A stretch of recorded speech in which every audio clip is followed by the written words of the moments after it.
to the open side. Karim Bete. Up the goal here to Samu, who's quick. Pete Samu looking for Karim Bete. Back to Samu. Oh, that is wonderful. That is wild. That is amazing from the Wallabies. Hello and welcome to Pick and Drive Rugby. We're the People's Podcast, providing a platform for rugby lovers to come together and support the game that's played in heaven. I'm your host, Ando. With me is Mitch and Lockie, and tonight we will be covering the Wallaroos build-up to the opening of the women's rugby season for 2023, the Super Rugby Pacific Round 12, the match of the week, the Chiefs versus the Reds. That's why Lockie's here this week. And the locker room. Lockie, you must be incredibly happy with a record-breaking match which occurred for your beloved Reds on the weekend. About damn time. That's what I was thinking, really. It's been 10 years since we had a win over the ditch, which is agonising to think about, really. But huge win for my beloved Reds. Never in doubt. We're always going to go over and knock off the unbeaten Chiefs. I don't know why everyone's so surprised. Really. Heart attack stuff at the end there. But thrilled to be here. Good to see you, boys. And a win for the Tars. And a win for the Tars. Mitch, you must be in good spirits this Monday night that we're recording. I am. I'm wearing my Waratahs heritage polo for the podcast after the, I guess, slack I was getting from you and my brother during the game when I was cheering for the Rebels and getting up when. Look, I've got to say before we dive into it too much, I'm an Australian rugby fan first, and then a Waratahs fan second. So if one of the Wallabies boys makes a break, is doing well, I'll give him a cheeky cheer.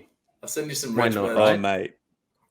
The best part was when non-Wallaby eligible international wingers like Monty Ioane dropped two absolute sitters right in front of you and I, and we were just giving it to him, just go, come on, Monty, just the kind of positive, uplifting things that he needs to be reminded about for dropping the sitters and bombing a couple of tries. But hey, we're jumping ahead of ourselves. We've got a few things we've got to get to before we review those matches. So, Mitch, first up, we've got the Super Rugby tipping. Let's see where you're at and who is in the top three. Well, I'd like to pump my ties up a little bit and say I've gone up 20 spaces. Last week I was 141, and if you're following along on YouTube, you can see I'm 121 now. So I'll pat myself on the back there. We have also had two new people jump into the top three. So Dan G, or Jojo Rabbit, is still in first place, and he seems to have an iron grip on number one at the moment. But Paul W, or Team Laup, I think that's how you pronounce that, is jumped up into second place, and Nolsey, or John N, has jumped into third place. So well done to both of those guys for doing so well and getting up into the top three for the first time this year. I'd like to just state that after being in the top 30 last week, I'm now in the top 20. Like I said, it is varying a little bit depending upon where I am and what the top is. But yep, back up to top 20. Lockie, do you have any idea roughly where you are? Just had a sneaky peek then, and not quite top 20, but if we want to extend to top 75, I sit pretty at 72. Brilliant. Nice. I'm actually happy to Beautiful. extend it to a top 72. So well done, mate. Very well done. Okay, so a couple of calls to action before we get into the show itself. Two simple ones. Firstly, join our Discord channel to be a part of the best Australian rugby community going around. The link is on any of our social media profiles. And secondly, please consider going to ko-fi.com/pickanddriverugby and supporting us with a one-off or monthly payment. Well, that's it from me. Let's jump on into the first segment on the Wallaroos build-up. Let's go.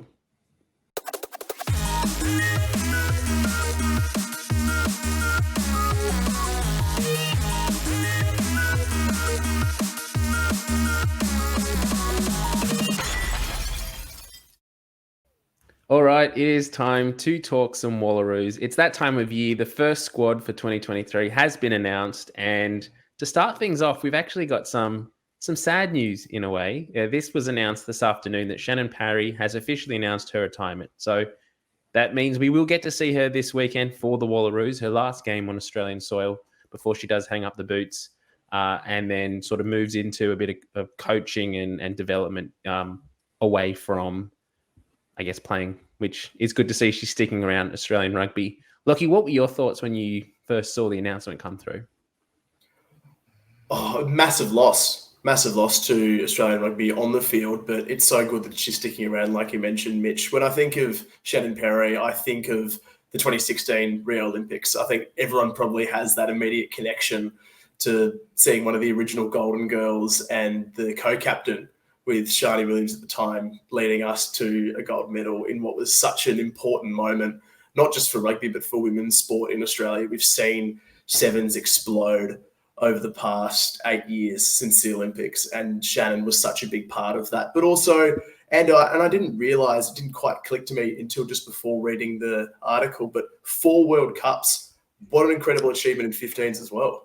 Yeah, absolutely incredible. I think the first one was 2010 was the first World Cup appearance, and she was the captain for the delayed 2021 World Cup, which happened last year.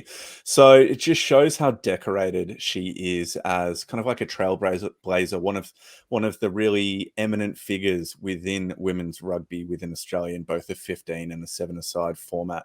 And she's just one of those people that I think has had such an integral role within women's rugby in helping kind of the next generation of young rugby players come up and come through.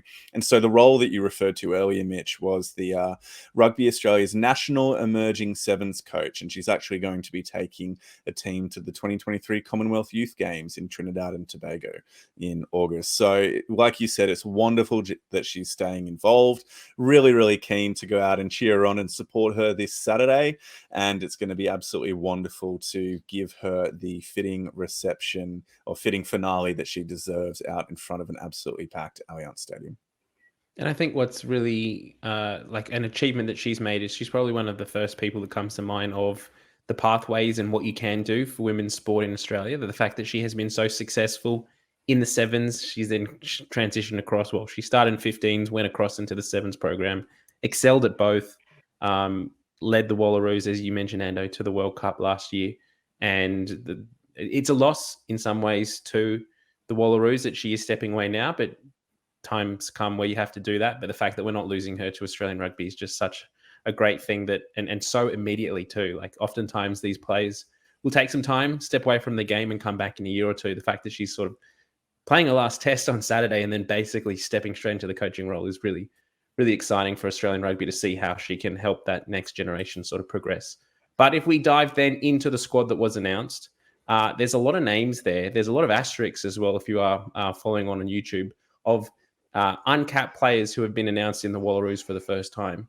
Lockie, if we focus on the players that have been named for the first time, which names jump out to you and which ones are you most excited to see included?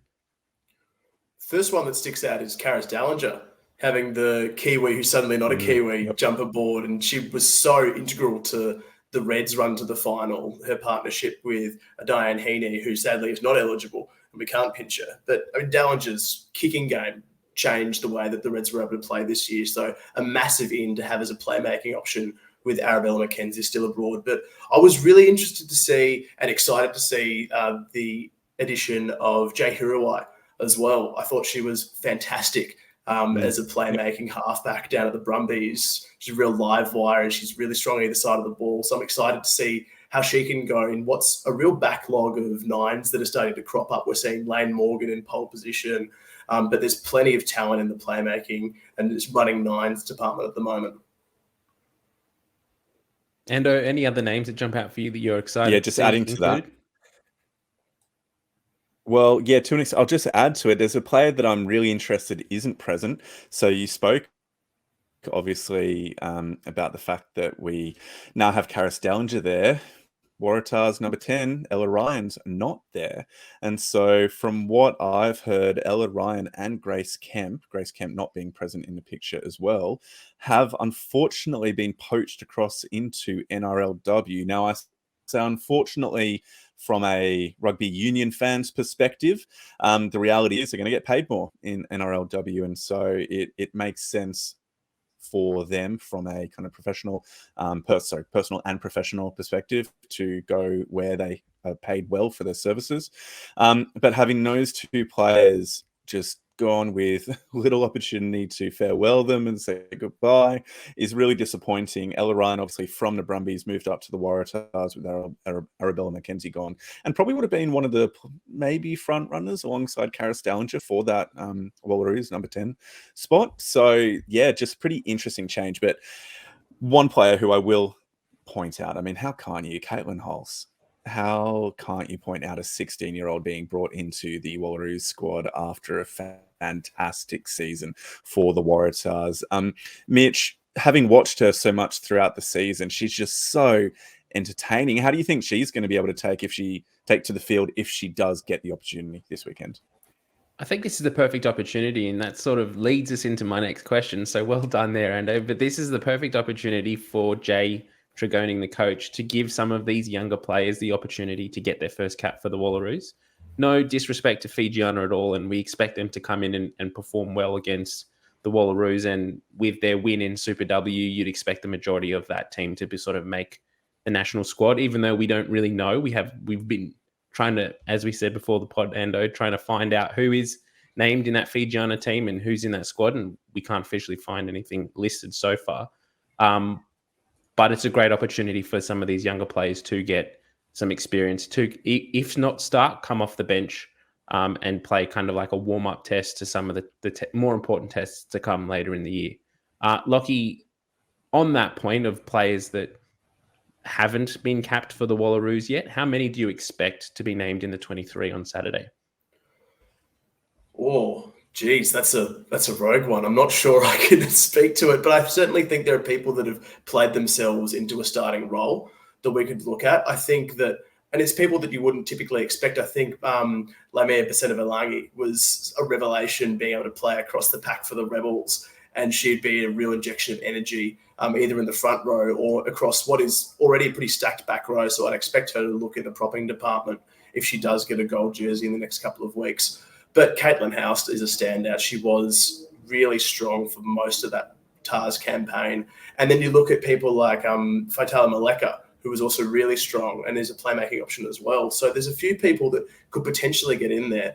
But at the end of the day, you say it's a warm-up test. It's a really important test for us as well, because we need to start building that momentum before WXV. And at the end of the day, we want to be finishing strong through the Pacific Four and getting in that top division. Yep. Yeah, definitely. And we've touched on the players that were included.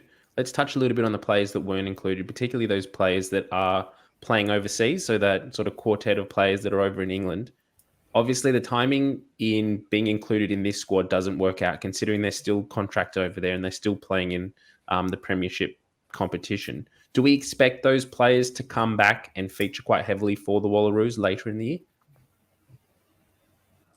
I would be expecting so. It had been what a number of the players had mentioned previously, a desire to continue where possible playing for the Wallaroos. And I mean, whilst obviously every single test where you're playing for your country matters, this is not a part of the Pacific Four. It's not a part of the qualification process for the what's it called, World 15, if that's the proper name of the comp. Sorry, I've just had a mental blank for it. So this is one that we can probably not do without them, but recognize that they're contractually obliged and so make do without. But I mean, at this point in time, you've got to say Arabella McKenzie is the front running number 10. That having Laurie Kramer back at 15 would be incredible for a goal kicking, although Desiree Miller has been very good for the Waratahs in that. So there's a number of players that you would just welcome back with open arms playing overseas, and that's just because of the class that they have. That's just a step above some of the players playing in Australia at the moment. Especially playing at full as well. I mean, you've got Ken Chancellor walks into that 7 jersey with Shannon Parry not being available due to retirement now. Caitlin Leaney has been the form player in the tight 5 for Harlequins since going across as well. And like you said, Laurie Kramer can plug it anywhere across that back 3. So they're all players that start if they're available. So I guess now is the opportunity with this Fiji game for someone to put their hand up, whether that is a Caitlin House if she's up to it, or whether it's someone like a Pesi Palu, who's also played really well for the Brumbies this season and could lock down a centre role, probably with Georgia Friedrichs. Maybe that's something that we start seeing as well. Lockie, I'll throw this one to you before we move off and to look to the tests coming up for the Wallaroos. But your coach, you've taken over from Jay Tregoning, and we've now had the announcement that the captain is stepping away after this weekend. Who are you promoting as captain for the rest of the year? Oh, it's hard to look past Gracie Hamilton again. It's just an easy pickup. I think the leadership that she has displayed as being past Tars and Wallaroos captain, she's had international experience now over in Montpellier. It's hard to look past her. So that'd be my stopgap. But if I was going to throw a spanner in the works, I'd look at someone like an Ashley Masters leading from the front, who has been probably the form forward across Super W. So maybe you could go down that path as well. Great shout. I'm just going to jump in there, Mitch. I'd also love to see Georgie Friedrichs in there as well, so that she can have her sunnies on when doing all kind of the post-match process as captains as well. That'd be great. Anyway, moving on. Well, if we look at the tests that are coming up for the Wallaroos later this year, so obviously this weekend we have Saturday against Fijiana. They don't play their next test until the 29th of June.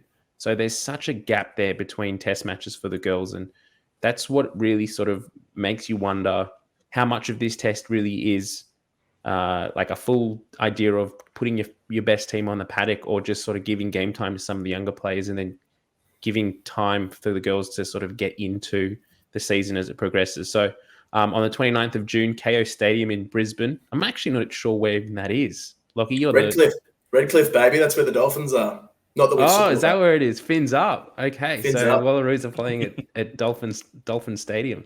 29th of June against the Black Ferns. We then play straight into the Pacific. What is it? World 15? Pacific 4. Or is this the Pacific 4 which is a qualification process 4? Well, it's a qualification process 4, and then World 15's after. Gotcha. So we've got 8th of July, we're playing USA in Ottawa. We then play Canada in Canada, and then finishing off against New Zealand. That game looks like it hasn't got an official, on the 30th of September, hasn't got an official location yet. So somewhere in New Zealand that will be played before we move into that World 15 later in the year. So lots of rugby to be played for the Wallaroos this year, and lots to get excited about. Anything else you boys kind of wanted to say before we shift off and move into Super Rugby?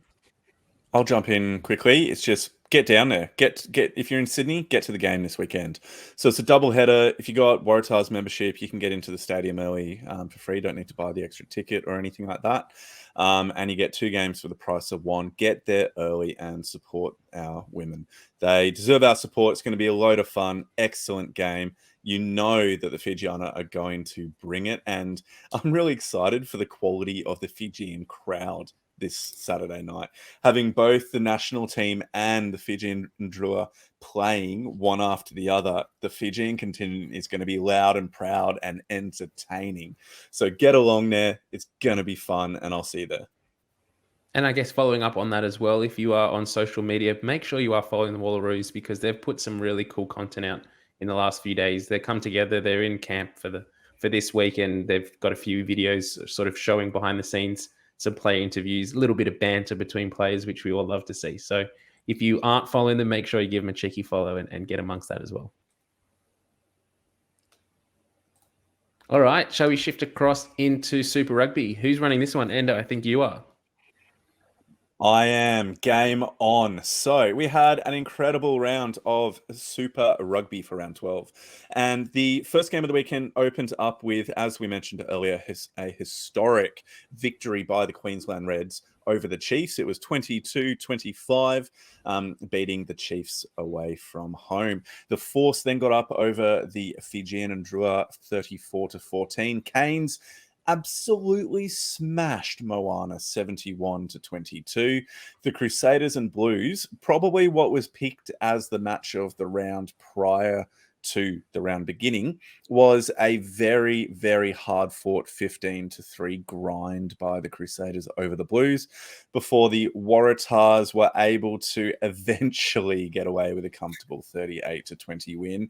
By no means was that comfortable throughout the match, though.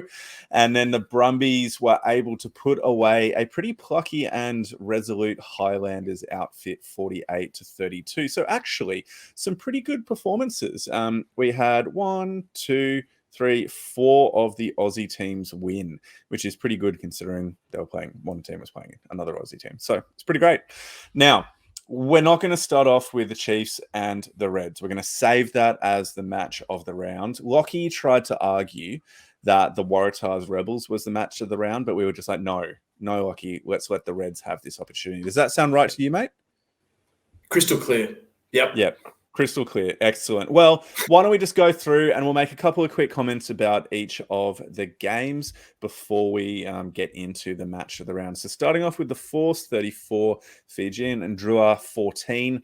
I mean, is it too simple, Mitch, to simply claim that the travel factor of going all the way from Fiji across to Perth was the hardest thing that the Drua had to overcome within this game?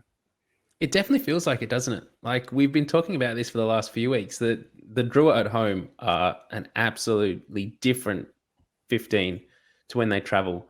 Playing them at home, no one wants to do it. They can beat the best teams in the comp on their day, but then they travel and it just seems like they just, whatever it is, if it is the length of travel or that the teams and the players aren't used to the length of time and the sort of disruption to prep and all that type of thing, they just didn't look like firing a shot against the Force this weekend. As good as the Force victory was, it wasn't an outstanding performance by the Force either. So it's kind of chalk and cheese last week against that Hurricanes victory for the Drua.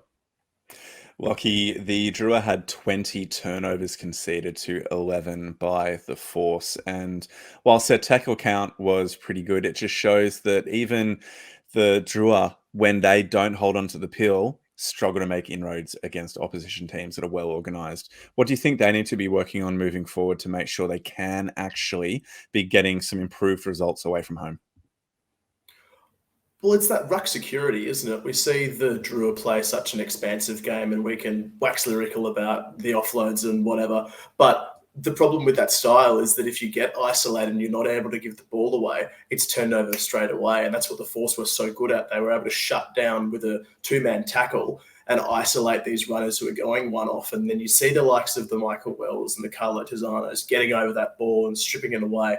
And the Force backs, to their credit as well, are really effective at getting over the pill too. People like Hamish Stewart, Sam Spink, they do have that skill set, which is really positive to see from them. They're not just one-trick ponies, the Force. Yep. So that's what the Drua need to work on, really. It's having that second man to come through and clear and have the bullet, which is that first clear out to make sure that they can secure ball if it's not coming as quick.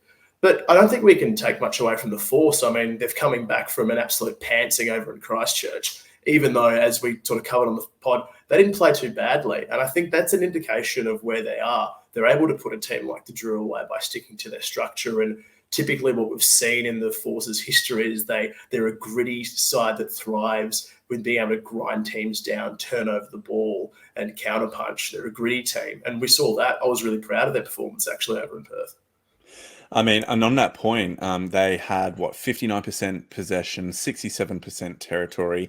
Mitch, how do you think Simon Cron is going to be feeling about this victory, considering the season that they've had and the position that the squad are in terms of experience and growth and depth? I think they'll take a lot of learnings from it and they'll be confident in the way that they were able to finish the game off. We've seen them so far this season be in games for 45, 50, 60 minutes and sort of trail away and let the opposition kind of run away with things. So the fact that they were able to stick within it for so long and make sure and ensure that they got the victory is a positive thing for Cron. They still aren't settled on their best backline at the moment, and they've got players sort of filling holes at the moment, which probably wouldn't be the overall plan. So the fact that they are still being able to get that experience into the wider squad is a good thing, and they are still able to rack up those wins. And off the top of my head, I think they're currently within the 8. So yeah, they're just jumped into 8.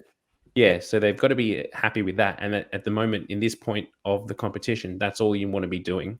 If you're within that kind of 8 to 12 spot, is do all you can to kind of stay in 8th or 7th. So this match enabled the Force to jump up into 8th position on 18 points, actually jumped over the Drua on 17 points. So really, really important in terms of finals aspirations.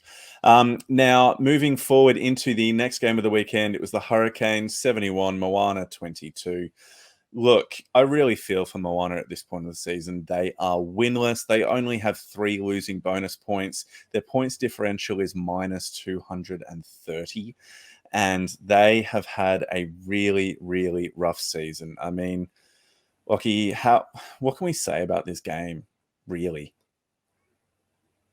Not much positive from the second half. I mean, they were still within touching distance. They scored some really good tries and they were expansive and, attacked really well, particularly in the wider channels, sort of 15 to halfway. 15 to the sideline. But the Hurricanes have so many weapons in the duffel. Then they're pulling out Geordie Barrett, and when he's not firing, they give it to Rayasi. And when they don't have Rayasi, they give it to Savia. I mean, these are genuine game breakers that are lining up, and they're hurting after a loss to the Drua. So, I mean, that's an awful recipe for Moana coming up against them. And I do feel for them playing at Mount Smart. I know we've covered it before, but it's not really a home ground advantage for Moana. It'd be a different kettle of fish if they're over in Apia or Nuku'alofa. So the sooner we can do that, the better for them. Yep. Mitch, do you mind if I move on to the Crusaders Blues? Yep, go for it. Easy. Crusaders 15, Blues 3. I kind of, in a way, expected a bit more in terms of kind of the punch that both teams were able to offer. Just considering the star-studded nature of particularly the backlines here, it's almost like for the first half particularly, they cancelled each other out. Mitch, what's going on with the Blues? They really seem to have, over the last few weeks, maybe taken a bit of a step backwards in terms of the aspirations they had for a top 4 finish. Look, I have to put my hand up and say I haven't actually seen a lot of this game. I got to the Waratahs game on Saturday evening and kind of watched bits and pieces of that when I could find it on in the stadium. The one bit of play that I did see was Beauden Barrett, chipped to himself, made a break, chipped, regathered. He looked like he was kind of a one-man team at that point in the game and made a break and then ended up getting tackled with no one there in support. So there's so much expectation on this Blues team these last 2 years, and they've got the lineup to really push and be up in that top sort of 2 or 3 teams in the comp. But at the moment, they're just not delivering. And so that must be so frustrating, particularly for their fans, but also for their players, that they know that they have the ability in the players. They've got world beaters all along that back line, and for whatever reason, they're just not able to unleash them and click as a unit. What were your thoughts around it, Lockie? I was really impressed with the Blues defense. For the first 20 minutes, they didn't have the ball. They didn't have the ball at all, and they hammered defensively on their own try line and repelled wave after wave of Crusaders attacks. So I think while this was a low-scoring game, it was a really interesting game because we saw that grit to the Blues, which are typically your flashier, the high expectations. You think of the Blues, you think of Carlos Spencer, Rokethoko, Howlett, these superstars that were always attacking, but the Blues have never, for mine, been renowned for their defence. We saw that. We saw that against the Crusaders for that opening stanza, which I think drained them for the rest of the game. Really, they lost, I think Dalton Papali'i received a card as well, which sapped them further. And the Crusaders eventually too good and able to execute.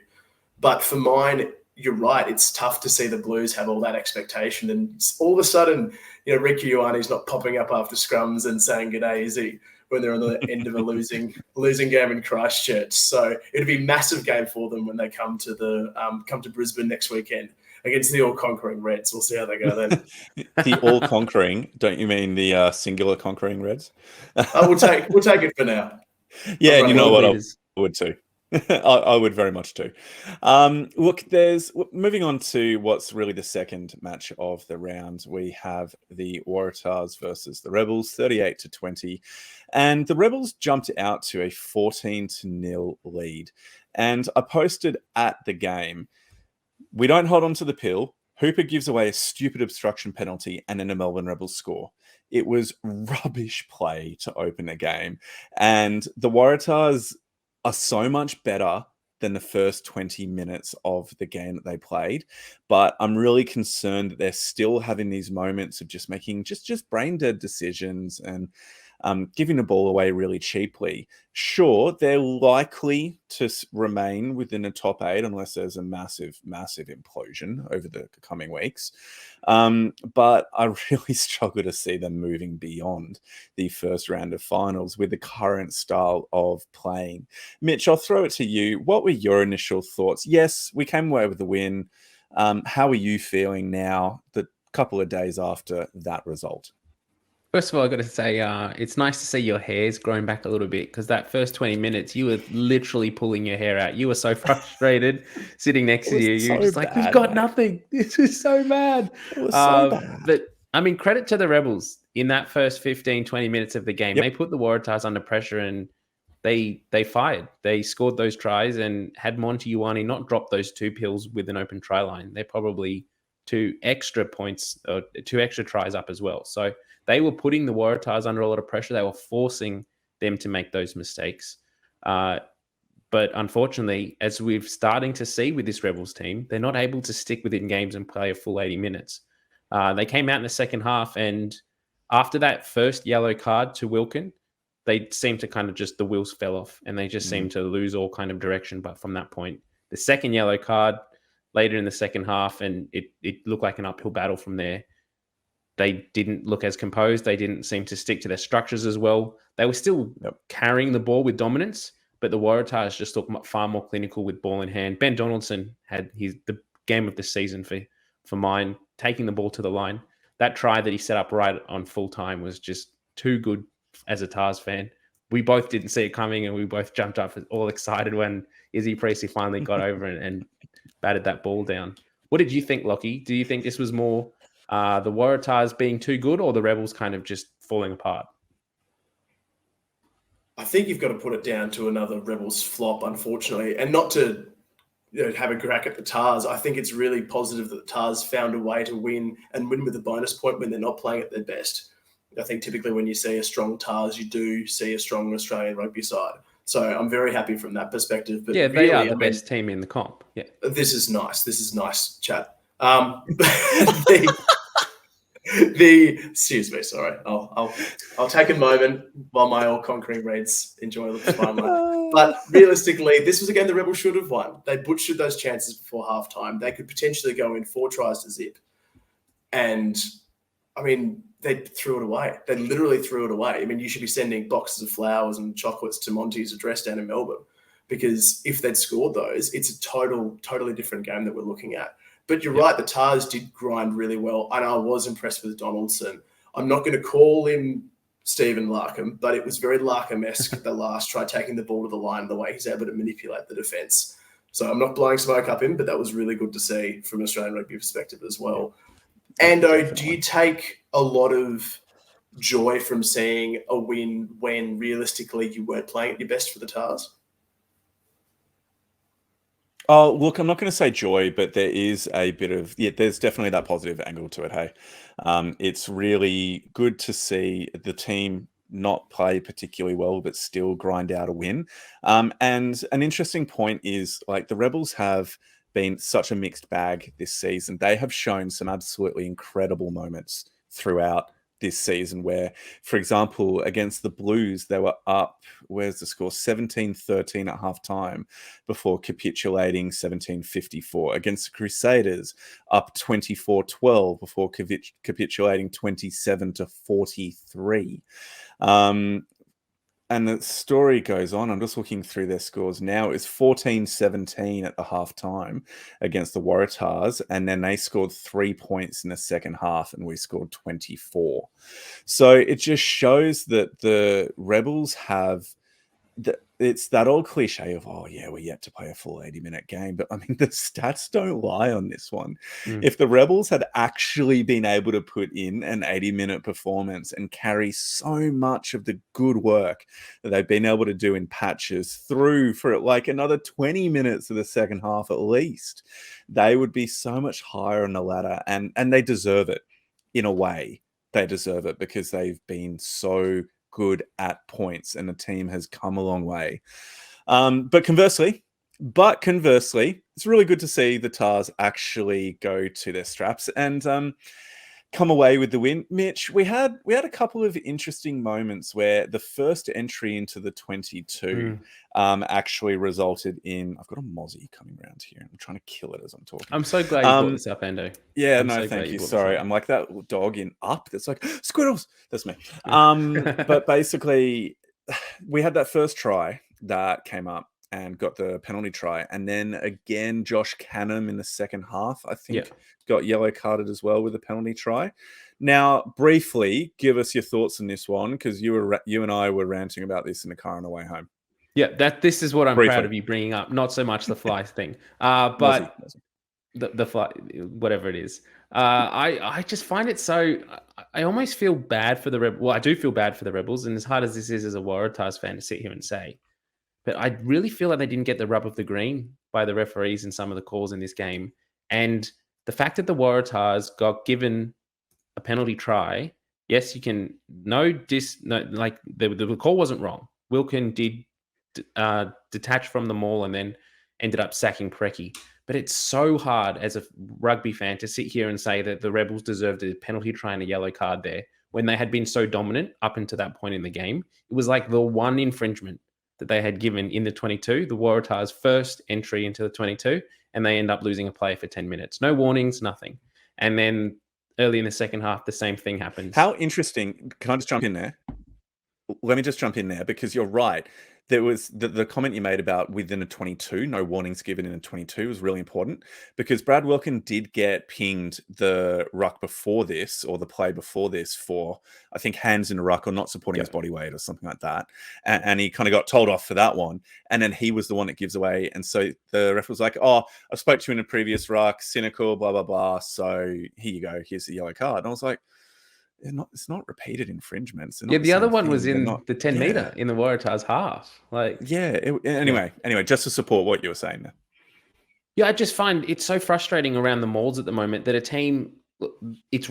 I'm not saying that what the Rebels did wasn't wrong or was right. They did sack and they did stop the Waratahs from scoring tries, but I just feel it's so difficult for teams to defend a maul, to bring the play down, and then also concede 7 points and also 10 minutes in the bin at the same time. It's just such a frustration for mine the maul at the moment. Is it just me, or are we not seeing teams? We're not seeing teams try and sack the maul. Has there been rule changes around taking out the jumper once they've hit the ground, or are we just at a stage where maul structure is too good that a sack doesn't work anymore? I think teams are getting much better at setting up the maul, in that they've got their lifters right there. And we've seen it being penalised against the attacking team a few times, where they've got the timing wrong and the lifters end up getting in front, and so they call obstruction. And I think that's where it gets really difficult to be able to actually sack that player, because you've got two locks that are latching straight onto them and they'll hold them up. It's such an interesting dynamic for me, and I know I could honestly go on about this for ages, because we're experiencing it with the schoolboy team that I coach at the moment as well. But I find that dynamic massively interesting and important to this level of Super Rugby, because we see obstruction calls from one referee, or we'll see a no bind maul, and that's play on from another referee. And there are these little inconsistencies in Super Rugby Pacific that I'm not sure whether they'll be sort of spread across the globe when it comes to Rugby World Cup time. So I'll put away my nerd. Almost does. It almost feels like the maul is too OP at times, isn't it? If you can set up an effective maul, you just can't defend it against it, really. If you collapse it, you give away a penalty try. Well, long may the Waratahs set up unbeatable mauls. That's what I'm coming away with. And whilst I genuinely do like the Rebels, and they can always give me more free merch, I'll always thanks for the shirts, guys. We appreciate that. Guys. Appreciate that. But whatever, we beat them, we win. So the Waratahs are currently sitting now in sixth on 26 points, and it's a pretty big gap of 8 points between them and the Blues. So it's unlikely we're going to catch them, but if we can consolidate sixth spot, then that is positive at least. All right, move on now into the Brumbies versus Highlanders. We spoke too long on Tars. I'm really sorry. Basically, what the continued positive form of the Brumbies has been providing this season is an opportunity for kind of like early 30s, late 20s, early 30s, maybe a bit later aged men to just bring out all of their Simpsons references in terms of the Corey hotline for Corey Toole. He has just been incredible. So his try on the weekend, Lockie, the run around the outside, the chip and regather, and is it up there as the best try of the Super Rugby campaign so far? It'd be up there. It was unreal. He's so quick. We've all seen his highlights from the World 7 series in skinning people from behind his own post and running 110 and scoring. He's a speed freak. And I'll leave you with a quick anecdote on Corey Toole. I worked out in Wagga Wagga for a little bit as a cadet journalist when I was first starting. And he, as a 16-year-old, was playing Premier Grade in Wagga, which is 8th grade anywhere else. Blessings to Wagga Rugby. So he was playing against me, and he scored 5 tries against our team by himself in the game that we played against Wagga Waratahs. Shout out to them and CSU Reddies. But he's a monster. He's a total speed freak, and he always has been. So it's not surprising to see him do it to professionals at the highest level. He is extraordinary when it comes to just his turn of pace. And we're getting to the stage where we kind of have to consider him in those Wallaby discussions over the next few years. Not immediately, but over the next few years. My reverse Uno card for you, Lockie, is does this Tools try this weekend, does that beat Valentini's try last year, where he chips it through himself and ends up just grounding it? Which one's better? No, Piggy's try wins all day. Yeah, good. All day. Good answer. Good answer. Yeah, I thought so. So it's not the best Brumbies try of the century. No, no, that's Bobby's. Yep, nice. Answering the question, Mitch, though, like he's playing so well, question. and just his outright speed it puts him into discussion. The hardest thing at the moment is that we have so much talent in the back three, or at least in the wing positions for the Wallabies at the moment, and each player brings something so completely unique that Eddie Jones really has to decide whether he wants an out-and-out speedster, whether he wants a finisher, whether he wants someone who is just got the rugby knowledge like Andrew Kellaway to be able to finish things off, pop up in the midfield, be versatile. Nwangani Tuasi is a finisher. Corey Toole's just the out-and-out speed. Marika Korobeti's kind of that like bolder, no one can stop him, great in defense. There's just so many options at the moment for Australian rugby. It's really exciting, but which way will he go? We don't really know, do we? No. And that's a really fun part. So getting to the game itself, I mean, the Brumbies, they were really troubled by the Highlanders throughout this match. The Highlanders performed really, really well. And the possession territory stats, 44% possession and 37% territory for the Brumbies. I mean, the part of the story was that Brumbies really, really struggled to be clearing their own line, but did create and take opportunities as they were given. And their class was able to pull away in the end and secure the victory. Lockie, what do you think the Brumbies will be taking away from this victory? You were bang on there with their exits from restart. They couldn't clear. They weren't able to clear at all. And whether that was just the pressure that the Highlanders were placing from kickoff, I saw Billy Harmon was really busy in their loose forward unit. And Folau Fakatava had a strong game organising the defence as well. I thought he was one of the Highlanders' best with Harmon and Umaga Jensen. But I think the Highlanders played their typical game, which is a helter-skelter kind of a pressure game that works really well for them. They thrive in the chaos from what we've seen, and they were able to really put the Brumbies under pressure like we haven't seen so far this year. I mean, it's happened across the ditch against the Crusaders and the Hurricanes where they've put mass pressure on the playmakers, but the Highlanders might have opened up a bit of a blueprint as to how other teams can tackle the Brumbies over the next few weeks, and that is intense kick chase from restarts and just try to lock them into their 22. But to their credit, with 38% possession or territory, they've put on 48 points. That is unbelievable return for the time you've got with the ball, so they're doing something right on the counter, aren't they? 100%. And I mean, that goes away from just that standard joke that we always make about the Brumbies is that they can't do anything except maul. They always score when it's like 10 meters away from the sidelines kind of thing. And it's just not true that they are such a much more well-rounded team than that nowadays, that they can be offering more. But we have spoken about these results at length. Loved it. It is now time, Lockie, for you to take the wheel and take us through the match of the round. So over to you, my friend.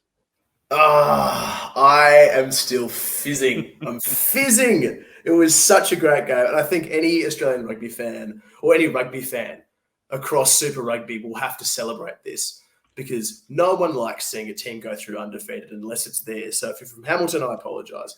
But how good to see the Chiefs knocked over across the ditch by a team that no one gave any hope of a chance to. I mean, realistically, you looked at the team that was named, and on paper it looked like, and there was a lot of media coverage about this, a team that was resigned to trying to double down over the next few weeks. Let this one go by the wayside. They dropped Harry Wilson back to the bench. They'd shifted up their front row. It was a bit of a makeshift back line when you look at the coverage that they had across the back three as well. Dangunu at 13. And Dangunu at 13, who has notably not been the strongest defender on the wing throughout the season.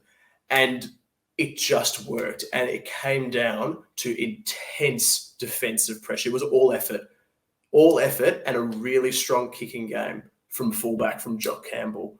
But as an Australian rugby fan, Ando, you look at this result, you try and put your Reds bias aside. What does this result mean to you as an Australian rugby fan? It just helps it's putting another stone in the path to changing the narrative of Australian versus New Zealand rugby. It's just changing the easy beat status of Australian teams over in New Zealand. Now, it's one match.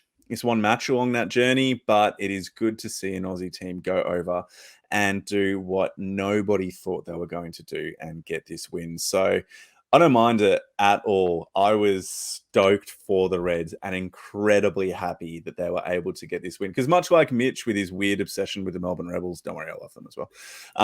I am also an Australian rugby fan. So just seeing the Reds get up, 26, 28 phases, they're able to defend on their own line at the end of the game to come away with the win and then hold him up over the line to get the turnover to finish the game. I mean, what an incredible finish to an incredible match and well-deserved by the Reds. Mitch, looking at the Reds season so far, they were going into this game with, 4 wins after 11 rounds? Certainly not on the upper side of the draw. Looking at this result, was it possible even halfway through the match as they're up? Do you look at this game and think it's a doable scenario for the Queensland Reds? I mean, I was expecting them to lose this all the way through. Even when I thought he got the try down right on full, like right before the ref blew the whistle, and I was just waiting for it. 26 phases of incredible defense to keep them out. Their defense throughout the whole game was just phenomenal, and it's a level we haven't seen from this Reds team all year. So they've shown their hand now, but where's that been for the last 11 rounds? I mean, come on. Incredible performance by them to do that, to keep them out. I think as Australian rugby fans, we all just were expecting the Kiwis to find a way to win there. And it's been the narrative for the last 20 years that when the game's tight like that, the Kiwi team has possession. They're in the 22. They'll just keep picking and driving until they get over the line and score. The fact that the Reds were able to turn them around time and time again, keep them up over the line at the end there and get the victory was just so rewarding, not just for the Queenslanders, but for everyone in Australian rugby. It was a massive punch in the face to the Kiwis. No, you're not going through this competition as undefeated. You've been good this year, Chiefs, but you're not good enough to beat the Reds at the moment. And that's the best part. It's so satisfying. And I love the support. It's a beautiful Maroon family right now, which is nice to hear on Pick and Drive. But what I wanted to quickly share and discuss with you both is some of the changes that were made as we discussed at the start of this segment around selection. We picked a Filippo Dangunu at 13, who's typically an outside back and who typically jams in on his defenders. We've picked a brand new front row at the start. And crucially, we've gone Sarah Uru at number 8. The Reds made a decision to put him in. And he had such a strong game at number 8. He had 50 minutes of pure hard work and grit. And the defensive structures revolved around our pressure in at 13 and just jamming these Kiwi sides, because we see so successfully the Chiefs throughout the year play that league shape out the back through McKenzie, through Stevenson. But there was no space for them because the Reds defense pushed up so tightly. And is that potentially a plan going forward to shut down some of these Kiwi teams that attack so effectively at the back? Could we see this replicated? I think we could. It'll slightly depend upon one element of it, at least that I identified and saw, was the way in which Tate McDermott was acting on defense against Damien McKenzie. So it was really noticeable how McKenzie, the best player I have as a reference point for this is Faf de Klerk when playing for South Africa, how he'll basically just be an extra defender. He's not counted in the defensive line, and he will time his runs for the halfback to release the ball, scrum half to release the ball, so he can rush forward and then put pressure on the receiving 10. And McDermott did that a number of times on Damien McKenzie. And even if he didn't always get the tackle, like there were a couple of times that McKenzie would have to step inside, and so Tate would miss the tackle, but he would have caused McKenzie to change the direction of the attack because of that run. And I think what it did was enabled the Reds to control the direction of the attack, but therefore their own defense a little bit more. And I mean, what was the main time that we saw McKenzie absolutely cut loose? It was off a kick return opportunity where they just kicked it straight down the throat with a really bad chase. It wasn't contestable or anything like that. And McKenzie just kind of runs that beautiful arc, getting on the outside of the Reds defensive players before I think it was Noah Lolesi-who went over for the try. So it just shows what can be done if you have the players with the confidence and fitness to be able to pull it off. And Tate, I think, defensively probably had one of his best games I've seen for the Reds. I think when we look at this game in retrospect, and it'll go down in history as a regular season game, and there's a very high likelihood the Chiefs kick on much deeper than the Reds into the finals. But that effort from an Australian rugby side, particularly in defence, will stand out, I think, for people who are watching and people who are invested like we are, because it wasn't a particular skill set. It wasn't a particular moment of brilliance. It was just gutsy. I think that's what's really pleasing to see from an Australian rugby perspective. We haven't seen a defensive effort, or I haven't seen one since, I reckon, the 2015 World Cup against Wales in that pool game with down to 13 men and defending like anything. So that element of it was really exciting to see. But that's enough waxing lyrical from me. I'll put my hand up and say I'm done now. But just super I would just say exciting. the best thing too, as an Australian rugby fan, based on this, is that that's the one thing that Eddie Jones has spoken about repeatedly this year from the team. Not about selections, not about who's going to be playing and you know what moves they're going to be pulling and that kind of thing, what kind of fullback he wants, what kind of wing, but the effort and the intention, and to get up and to have that kind of that digger mentality of keep pushing in for your mates and playing together. And that sums up this performance completely for the Reds. There was a few times in that first half where they gave away that try that Noah Lolesi-who gets, that intercept was just it's the classic Aussie rugby thing that happens. You give away a poor pass and a New Zealand team pounces on it. Teams can go to get in their heads then and the heads start to drop. But they came back, they scored a try, they leveled up at halftime, they stuck with the Chiefs, they applied pressure, and they ended up winning the game. And that's what Eddie Jones is going to want to see. And so far this season, as good as the Brumbies have been, I don't think that they have put in a defensive effort as good as this Reds performance was this weekend. So I do wonder if that then starts to open some of Eddie Jones's selection ideas and players like Harry Wilson. I wonder if this is the type of game that he has been wanting to see from him, to step up and show. And that's kind of the mind games that's starting to pay off, that they're getting inside these players' heads by the non-selections and whatnot.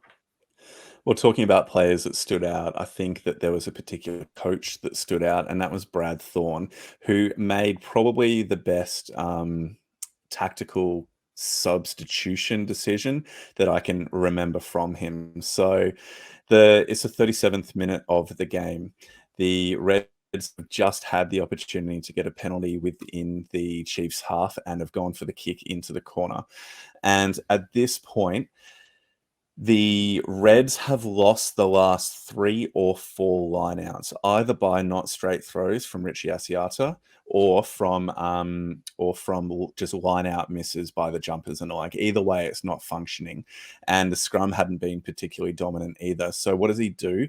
37th minute of the game changes the entire front row, brings Matty Faisler on, and throws an inch perfect pass into the line out, sets up for the driving maul. It does go down, and they play a few more phases before Tate McDermott throws a massive dummy for Samapeni Finau, which is disappointing. He had a great game, and goes over for the try. And that capacity to score in the 41st minute, so extra time of the first half, and then Jock Campbell's try in the 44th minute, that is, I mean, those are those championship minutes. It's what the Kiwi teams always bloody do to us. And yet here we are having a coach making a bold tactical substitution that immediately results in a try.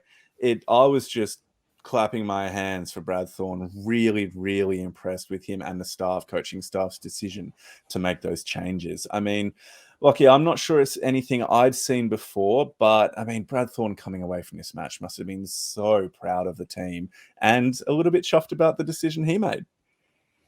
You'd have to think there's a bit of satisfaction as part of it as well from Thorny. And it's good to see. I mean, we know he's heading off at the season's end. He's had his detractors and his critics, but this goes down as his best win. I think it surpasses the Super Rugby AU final, in all honesty, being able to go over against the Chiefs and get a win over an enemy territory. It's fantastic. And you're right, the decision to change the front row was immense because, I mean, Matty Faisler has had a great season. His impact was noted by you, but Zane Nongor had his best game that I've seen him play in a red jersey as well. It's so much pressure on the Reds front row without Taniela Tupou, without Alex Murphy, who's at the Rebels as well, and these younger players and more experience as well, the Seth Fagasis, the George Blakes, the Richie Asiatas, they're all starting to form a really strong, almost front six that we can interchange. And seeing Zane Nongor getting through his work against a big Chiefs pack, who admittedly were missing people like Sam Cane and influential players on the park and the Brad Webbers, but it's a massive turning point for what's been a young Red side that's starting to now be into that mature 25 to 27 age block, and they need to start demonstrating that with these kinds of wins.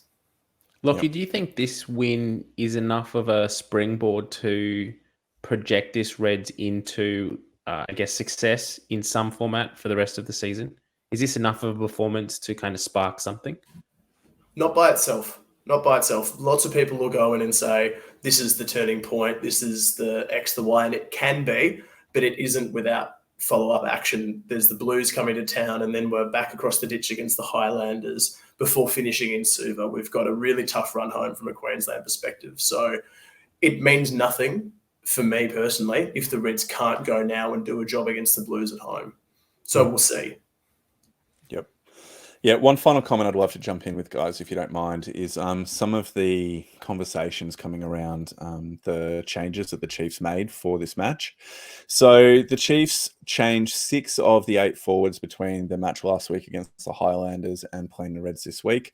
So only 2 forwards, as Tupou Vai and Luke Jacobson, remained from the starting 8 last week, and they made 2 changes in the back line. It was a pretty star-studded back line as well. So 8 of the starting 15 were changed. But at the same time, it's not as though you've got bad players coming in at all. Like Samapeni Finau was immense. Josh Lord was excellent. Bradley Slater and John Ryan are immensely experienced, and Cortez Ratimer at 9 is an incredibly good player. And I mean, you can point to a whole host of Queensland Reds players who are injured and unavailable as well. I mean, we already mentioned Dungunu being played at 13 because we don't have Fluke Paisami Pataya at all. Look at the entire Reds front row, and you just have these people that go, oh, look, the Chiefs just rested a bunch of players, then this match doesn't really count. It's just an aberration. You just go, what are you talking about, mate? Every single match matters. And yeah, the Chiefs have taken an opportunity to try and rest some of their All Blacks and rest some of their players who've had a really heavy workload, and they've paid the price for it. Sucked in.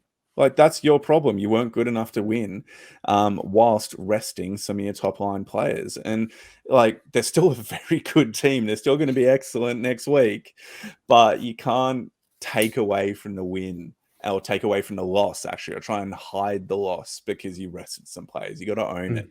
And I feel like that's what some of the messages coming out of New Zealand have been. So I don't know, Lockie, just get your quick response to that before we move on and finish this up. There'll be a lot of salty people coming out of the Waikato for sure. But at the end of the day, you're right. They did rest their players. Queensland's out. And at the end of the day, the Reds needed it more. It wasn't about wanting it. Yes, they put in a huge effort, but they needed to win to keep their season alive. The Chiefs, they're already there. This was always going to be some kind of banana peel game, whether it was a loss or a tighter result. And I personally would hate to be the Hurricanes heading into this weekend against the Chiefs that will get their All Blacks back. The Hurricanes have had a fun time, punching up the little kid, Moana Pacific in the schoolyard. But what happens when their big brother comes to town? Yep. And on that note of punching small children, why don't we shift across now into the locker room?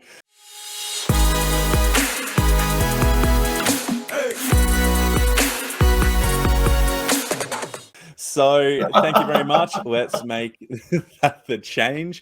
Mitch, who's running this section? I haven't looked at the run sheet. Who's running it? I'll do it. Why not? I'll put my hand up and run this section. So the locker room, if this is the first time tuning into the pod this week, this is where we answer our fans' questions and comments. So if this is the first time you've listened in, we do predominantly get a lot of comments coming in on Twitter. So that's kind of our main channel, but we are also on Facebook and Instagram as well. So if you do want to get your thoughts or comments featured on the podcast, do keep an eye out for our socials where we send these out. So the first question that comes to us, and this was a DM on Instagram that came in a few weeks ago, but I thought I would throw this to you boys and see what you thought. Something I hadn't actually thought about personally. I'd like to know your thoughts. So sorry, this comes in from Intrepid Arts Australia on Instagram. And they say, I'd like to know your thoughts on moving Super Rugby to play Monday through Thursday, eliminating the cross-code competition for airtime. Could this work as a go-to to draw in more fans? Ando, thoughts? Look, no. I wouldn't be able to go to any games if that's the case. And it's purely just because of work and then family and then getting into the city to watch a game starting at 7:30. Like, I just wouldn't be able to. And so I think it'd be pretty prohibitive for a lot of fans to be able to get to the grounds. In terms of like TV competition, yeah, okay, cool. Might help from like a broadcast perspective, just in terms of like viewer numbers on Stan or something. But if you want people at the grounds, I don't think that's going to be a sustainable move for the competition as a whole. I do like the idea of like thinking outside the box. That's not something I have heard or seen commented a lot. So it's definitely a unique idea, and all credit to you for coming up with it. I will also note that I think the Waratahs and Rebels game was also on the 9 main channel this weekend as well. So not 9 Gem either. So that's good to see that we are getting that coverage. Into some of our Twitter questions and comments. Joseph Elliott says, been hearing a lot of hate for the 8 teams making playoffs, but would many of these games matter if there wasn't an expanded playoff? Your thoughts, Lockie? My personal preference is still for a top 6 and splitting the competition so there's a clear top half and a clear bottom half. But I think Joseph raises a good point. There is so much intrigue around those 7th and 8th places because there's realistically 4 going into 2 at this point. So it does make it exciting, but from a high performance perspective, I would love to see teams 1 and 2 rewarded for finishing 1st and 2nd with a bye week while there's playoffs and then run into a semi-final and final series. What do you make of that, Ando? Part of me still wants like a cup and shield situation. I just love the idea where you have the bottom half of the competition playing off for a shield instead of the actual Champions Cup or whatever it would be titled. I'd love to see more rugby and more opportunity for Australian teams having kind of knockout or finals experience and opportunities. So maybe you drop it to 6 and 6. So the top 6 are playing for the cup and the bottom 6 are playing for the shield. So everybody still has an opportunity to be jockeying for positions for playoffs in whatever finals situation they find themselves in. I personally like that idea. But you're right. Joseph's right in asking, would these games matter? I mean, at the moment, it's only Moana that is completely out of the running for anything in terms of making the finals. You have the Western Force on 18 points, the Drua on 17, and the Rebels and the Highlanders on 15. All 4 of those teams can easily finish 7th or 8th, depending upon a run of results. So, yeah, there's still a lot going on within this season, and that's because of the 8-team playoffs. My only fear with that idea of the cup and the plate and splitting the competition is that we're almost making Super Rugby AU and Aotearoa again, aren't we? New Zealand play the top half, and Australia play the bottom half. Hey. Where are those Highlanders? Where are they going? 2 teams in the top 6. Yeah, suck it, Highlanders. Or maybe like we'll swap one team. So currently, anyway, let's move on. Michael Tomlinson, is Liam Wright still a dark horse for the Wallaby squad? Ando, what do you think? Yeah, he's been playing pretty well. He's been playing pretty well in the last few weeks. So I think he is possible for the training squad. Yeah. I don't think he's inherently going to be a front runner for like the number 6 jersey for the first match against South Africa. But he might be a part of the broader squad. But in saying that, like Lockie Swinton got included in the last squad and he's out for however long. And will he get chosen? Who knows? We know Liam Wright, great friend of the pod, great bloke, great character. He's the kind of player that I think Eddie Jones would love to have just for the culture in the Wallabies. So let's see how that goes.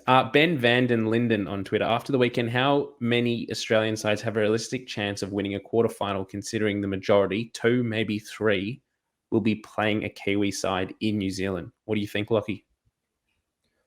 Well, you'd probably chalk the Brumbies down as winning 1, so that's an easy start, given they'll likely face either one of the Drua and or pick one of the other 3 that could potentially be in that 8th spot, as we're looking at the moment. So you'd say they realistically go through. But if the Blues or the Hurricanes keep slipping down, the Tars pick up a bit of momentum and the Reds are going okay, I can't see a reason why they can't realistically have a shot over the ditch. I mean, we're not saying that they're going to go over there and pump the Blues at Eden Park, but we've now seen enough wins. Tars win at Eden Park quarterfinal. But we're seeing enough of these results now. You know, it's a clean sweep of Kiwi teams this weekend? But where's all the calls now? So let's try and imagine a world. Let's imagine a world where we win a couple. I'd like to see 2 through to the semis. I think that's a good goal. That would be a good outcome. Yeah, definitely. Well, Mick Ryan says, given the atrocious line-out showing across the Aussie sides, how concerned should we be for the Wallabies? Ando? Yeah, look, not too concerned, because I think you're just taking the best of the individual squads and bringing them across. We know that Dave Parecki is a quality line-out operator as well, and that we've got some excellent locks spread throughout the team. So I'm not that concerned. Interesting that Dan Palmer has been listed as the Wallabies line-out coach, considering he's primarily been a scrum coach at the Brumbies. So it will just be an interesting one to see how that kind of plays out. But I'm not concerned. I'll answer this next one. Hugh Tyndall, is the year of the Tar back on? 100%. Yes. Definitely. It was never on. Definitely. It was never off. It was never That's off. Right. It was never off. Just quietly on that one. So, like, we're not encouraging betting. I'm a responsible adult. I put $50 into my Sportsbet account about 2 years ago, and I finally run out of money on it. I've never put anything else back in, but I still have one bet outstanding, and that was my $5 on the Waratahs to win the beginning of the season. This year? Yeah, win this year. So if that comes true, I'm making some. Put the house on it. So I still believe. I might throw this next one to you, Ando, just because I know that you're an absolute. You understand Craig and Balumbar on Twitter, and you definitely ascribe to his train of thought. So with 2 of New Zealand Rugby 7 franchises at the bottom of the table, does calling for the participation of only 2 or 3 Aussie teams in Super Rugby now appear cohesively naive? Mate, I think you've used the word cohesively wrong in that sentence, Craig, but I love you and everything you bring to Rugby Twitter. So You got to throw the C word in, don't you? If you're I think tweeting you about have rugby. to. We just need to Go put throw it it in every somewhere. episode. It's like us putting Eddie Jones in every episode title for our podcast. It just gets the clicks, gets the views. So that's manifestation. If we keep saying it, eventually he'll show up. This is true. This is true. Look, I'm not entirely sure what he's asking there, but I will just say that it's fun to be able to point to the Highlanders and claim that they shouldn't be in Super Rugby. I do enjoy that. But I think that the best explanation of this is Gold Diggers, the Search for Australian Rugby, because he obviously goes through all of the cohesion information that comes through Gainline Analytics. But also what resulted from that really effectively is a conversation around the statistical elements of what has been presented, but combined with the commercial realities of the product that needs to be presented. And so even though it might make sense from a purely rugby outcomes point of view in terms of like win percentages and stuff to have one or even two teams cut. So honestly, having the Force and the Rebels gone and just having the three original super teams could make sense. It's just not going to happen, and it should not happen as well. So you got to look at different ways in which you can be building that cohesion. And I think that, the way in which the competition has been set up now is probably the way it should just be moving forward. And we shouldn't be looking to change it anytime soon. So I know that didn't answer what Craig was saying, but it's around the topic. I love that you threw to Matt at Gold Digger, because there is one comment on that post, and it was Matt, and I think it was just the words no. It was just the word no. So on the pulse, Ando. Let's keep moving on. My shout, am I the only rugby fan who thinks advantages are way too long and spoil things, especially near try lines? Am I the only rugby fan who hates the endless rucks, mauls, pick and drives? It's not darts there, pick and drives. Let's get that right. Near the try line, tedious, boring, and cleaning out is an ugly part of the game too. What do you think there, Lockie? There's a fair bit in there. Lots to get through there. But I'm not sure if my shout, I hope he was watching the Reds Chiefs game, because I'm taking it back to that. But I thought Paul Williams throughout that game played advantages really well, and they were short, and they were really clinical around, no, you've made X amount of meters, you've had this amount of time with the ball, and you have gained an advantage.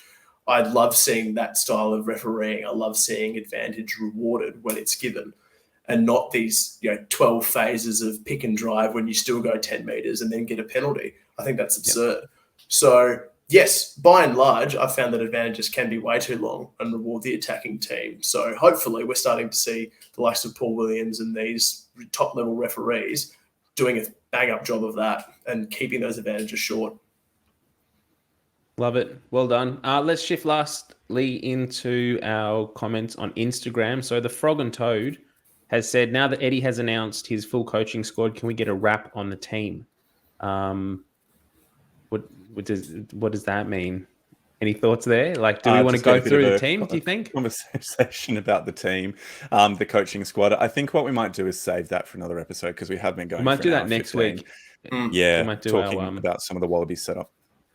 Yeah, we were thinking this week whether we do news or Wallaroos, and Wallaroos is pretty important. There's a big game this weekend. So next week we might focus on some news that's come out. We've got the World Cup referees team announced as well. So we'll go through that, and we'll get to that next week, Frog and Toad. So thanks for sending that question in. And last one, Ando, this one, you've got to answer this. Andy on Instagram says, should Ben Donaldson have yelled Carter Gordon after his try? Oh, should he yelled Noah Lolesi-who? And then just turned and walked away from the camera. You've been sitting on that for days. Look, I haven't. It was just inspiration when that question got asked. I got to say, dad jokes just coming through left, right, and center. Look, I think we should just drop the mic and end the podcast there. Thoughts? That's got to be the title as well. Good. Well, ladies and gentlemen, it has been an absolute pleasure being here with you on what for us is a Monday night, for you some point within the week. And as we said before, please make sure that you are getting out to the Wallaroos in Sydney at Allianz Stadium this weekend. I believe the game is starting at 5, followed up by the Waratahs at 7:30. So get involved. It's a double header. Get out to support the women as well as Shannon Parry. Lockie, Mate, thanks so much for coming on the pod. A great opportunity to talk up the Reds with a historic win over New Zealand. Always a pleasure. Happy to talk about the Reds at any stage, and thanks for having me on, guys. Always a pleasure. Absolute pleasure. Mitch, it's been good, mate. Thank you. Hope you have a great week. Anything you want to sign off with before we go? No, we'll see you all this same time next week. And yeah, go the Wallaroos on the weekend. Looking forward to it. Let's go. All right. See you, everybody. Bye. Bye.